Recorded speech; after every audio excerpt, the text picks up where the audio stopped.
जय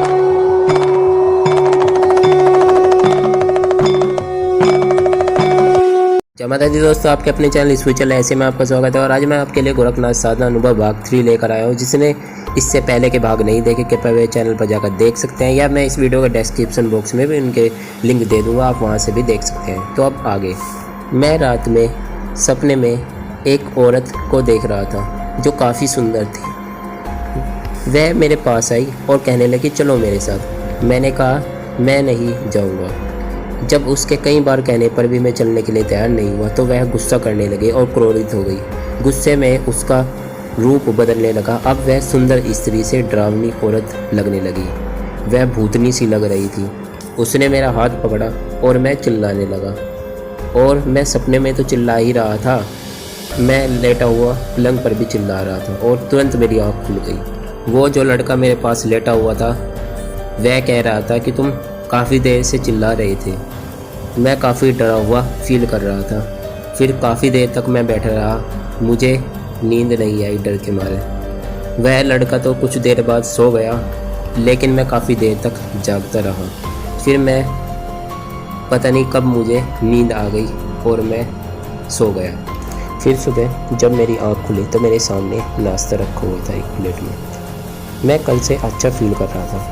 फिर मैं उठकर कमरे से बाहर गया और मैं फ्रेश हुआ, नहा धोकर और अच्छे साफ़ सुथरे कपड़े पहनकर मैं दोबारा उसी कमरे में आया जिस कमरे में मैं रुका हुआ था। मैंने वह नाश्ता किया।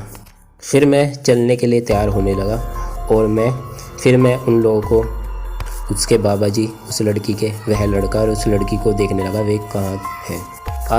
पास के कमरे में तो वे नहीं थे, लेकिन नीचे एक कमरे में वह लड़की कुछ काम कर रही थी। मैं कमरे के बाहर खड़ा होकर उसको बुलाने लगा। वह मेरे पास आई। मैंने उसको कहा आप भी मुझे जाना है। उस लड़की ने कहा अगर आप चाहें तो कुछ दिन और यहाँ ठहर सकते हैं। मैंने उसको कहा नहीं।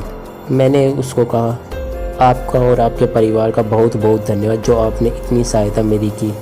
कुछ देर मैं उस लड़की से बात कर रहा था। फिर मैं बाहर आकर जहाँ मेरी बाइक थी उसको देखने लगा। वो उसकी लाइट टूटी हुई थी और काफ़ी ज़्यादा उस पर निशान आए हुए थे, लेकिन कुछ देर कोशिश करने के बाद वह स्टार्ट हो गई। फिर मैं घर जाने के लिए उस बाइक पर बैठ गया। उस लड़की ने कहा कि अपना नंबर दो। मैंने उसको अपना नंबर दिया। उस लड़की ने अपने घर का नंबर भी मुझे दिया और कहा कि घर जाकर फ़ोन ज़रूर करना।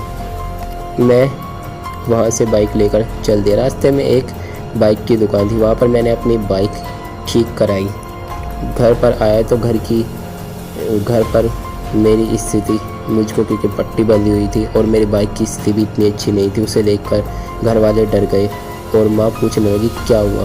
फिर मैंने वह सभी बातें उनको बताई। इसके बाद गुरुजी, मैंने आपसे संपर्क किया और मैंने बताया कि क्या क्या मेरे साथ घटना घटित हुई। गुरुजी ने देखकर बताया कि वह स्थान जिससे तुम गए थे वह श्रापित है।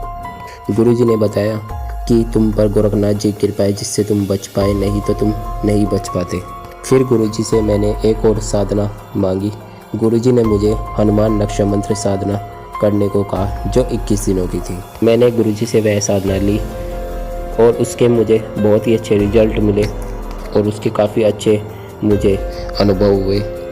बहुत सी साधनाएं मैंने गुरुजी से ली हुई है और मैंने की उनके लेकिन अच्छे मुझे रिजल्ट मिले और अलग अलग उनके अनुभव हुए। कभी मैं उन साधनाओं को बाद में दूंगा जिससे वह गुरुजी अपने चैनल पर उनको प्रकाशित कर सके और आपको उनके अनुभव सुनने को मिले। लेकिन अगर मैं कहूँ आज मेरी स्थिति पहले के मुकाबले, जब मैंने गुरुजी से पहली बार साधना ली थी और आज मेरी सैलरी भी काफ़ी पहले से बढ़ चुकी है और घर की स्थिति भी काफ़ी अच्छी है। खासकर धन की समस्या तो अब घर की समाप्त हो चुकी है। इसके लिए गुरुजी को सादर प्रणाम।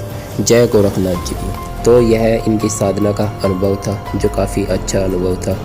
अगर कोई अपना और कोई जो साधक में से साधना ले रहा है उनका कोई अनुभव हो तो वो हमको भेज सकता है, जिससे दूसरे लोगों को भी जो अनुभव है उनको भी सुनने को मिले और वह भी जाने साधनाओं में क्या क्या होता है, शक्तियाँ किस प्रकार आपकी रक्षा सुरक्षा करती हैं।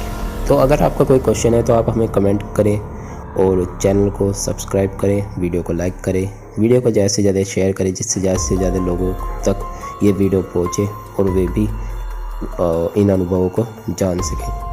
तो धन्यवाद। जय श्री राम।